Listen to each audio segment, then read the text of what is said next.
Você como pai, você como mãe, que tipo de professor você está sendo para o seu filho? Que tipo de professor você está sendo para o seu filho? Eu vi uma situação ali na Cabo Verde que eu fiquei assustada. Eu assustei. Eu vi.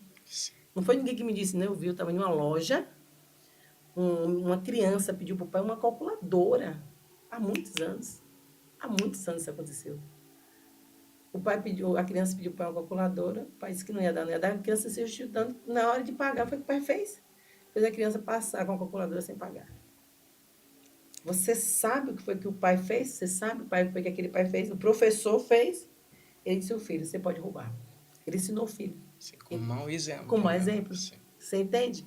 Eu gosto de uma história que eu vi que me chamou a atenção. Um certo homem, ele foi para um parque de diversão com 2 filhos.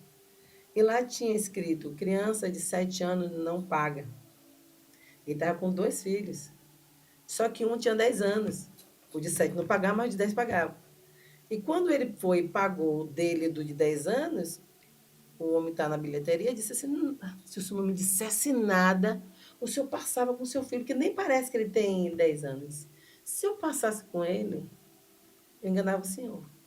Não era? Sim. Mas que exemplo também eu estava dando para o meu filho? É.